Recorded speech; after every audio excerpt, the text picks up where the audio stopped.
KSRTC BMTC ನೌಕರರ ಸಂಘದ ಎಲ್ಲ ಪದಾಧಿಕಾರಿಗಳು ಬಂದಿದ್ದಾರೆ.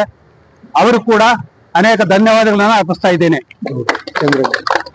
ಇದೇ ರೀತಿ ನಮ್ಮ ಈ PF ಆಫೀಸ್ ಮುಂದೆ ಧರಣಿಗಾಗ್ಲಿ, ಲಾಲ್ಬಾಗ್ ನಡೆಸ್ತಕ್ಕಂಥ ಪ್ರೊಟೆಸ್ಟ್ಗಾಗ್ಲಿ, ಸಭೆಗಾಗ್ಲಿ ನಮ್ಮ ಸಾಮಾಜಿಕ ಕಾರ್ಯಕರ್ತರಾದ ಚಂದ್ರೇಗೌಡರು ಬಂದಿದ್ದಾರೆ. ಅವ್ರನ್ನು ಕೂಡ ವಿಶೇಷ ಕಾಳಜಿಯಿಂದ ಸ್ವಾಗತವನ್ನ ಬಯಸ್ತಾ ಇದ್ದೀವಿ. ಮುಖ್ಯವಾಗಿ 9, 10, 11 ಡೆಲ್ಲಿಗೆ ಎಲ್ಲ ಹೋಗಿ ಇಲ್ಲಿ ಬಂದಿರತಕ್ಕಂಥವ್ರು ಕೂಡ ದೆಹಲಿಯ ಒಂದು ಸಭೆಯಲ್ಲಿ ಅಲ್ಲಿ ಉಪವಾಸ ಸತ್ಯಾಗ್ರಹ ಮತ್ತು ಧರಣಿ ಹಮ್ಮಿಕೊಂಡಿದ್ರು. ಅದರಲ್ಲಿ ಇಲ್ಲಿ ಸೇರಿರ್ತಕ್ಕಂಥವ್ರು ಕೂಡ ಹೋಗಿರ್ಬೋದು. ಅವರಿಗೆ ತಮ್ಮೆಲ್ಲರ ಪರವಾಗಿ ಧನ್ಯವಾದಗಳನ್ನು ಅರ್ಪಿಸ್ತಾ ಇದ್ದೀವಿ.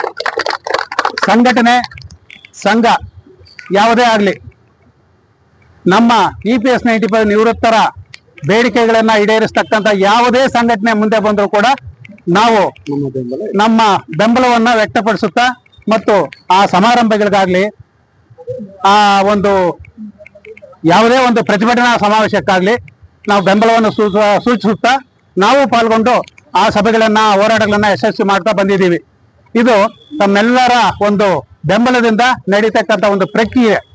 ಇದು 1 ದಿವಸ 2 ದಿವಸ ಅಲ್ಲ, 1 ಸಭೆ 2 ಸಭೆ ಅಲ್ಲ. ಯಾಕಂತಂದ್ರೆ ಈಗ ಪ್ರತಿ ವರ್ಷಕ್ಕೂ 2 ಸಾರಿ ನಮ್ಮ ಸಂಸತ್ ಅಧಿವೇಶನ ನಡೀತಾ ಇದೆ. ತಮ್ಗೆಲ್ಲರಿಗೂ ಗೊತ್ತಿರೋ ವಿಷಯ ಅದು. ಯಥಾ ಪ್ರಕಾರ ಮೊನ್ನೆ ಕೂಡ ಸಂಸತ್ ಅಧಿವೇಶನ ನಡೀತಾ ಇದೆ. ಅದರಲ್ಲೂ ಇನ್ನ ಈ ಏಪ್ರಿಲ್ ತಿಂಗಳು ಕೂಡ 2ನೇ ತಾರೀಕು ನಡೀತಾ ಇದೆ.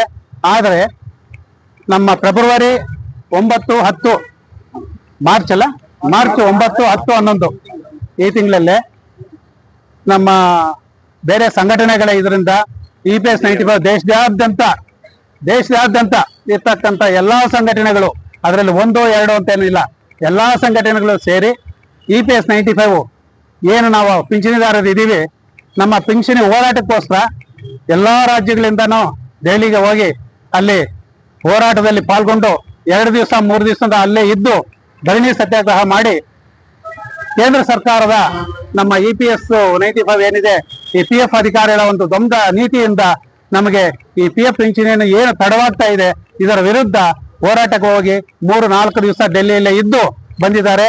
ಆ ಹೋರಾಟಗಾರರೆಲ್ಲರಿಗೂ ಅನಂತ ಧನ್ಯವಾದಗಳನ್ನ ಅರ್ಪಿಸ್ತಾ ಇದ್ದೀನಿ. ಆದರೂ ಕೂಡ ಸ್ನೇಹಿತರೆ, ಪ್ರತಿ ವರ್ಷದಂತೆ 2 ಸಾರಿ ಸಂಸತ್ ಅಧಿವೇಶನ ನಡೀತದೆ.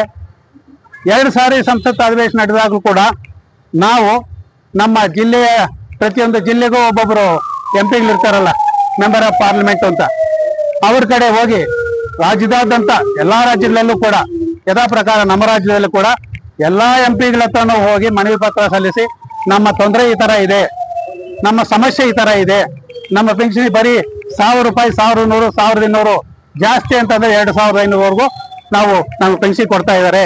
ಆದ್ರೆ ನಾವು 60 ವರ್ಷ ವಯಸ್ಸಾಗುವವರೆಗೂ ಸರ್ಕಾರದ ಒಂದು ಸರ್ಕಾರದ ಸಂಸ್ಥೆಯಲ್ಲಿ ನಾವು ಕೆಲಸ ಮಾಡಿದ್ದೀವಿ.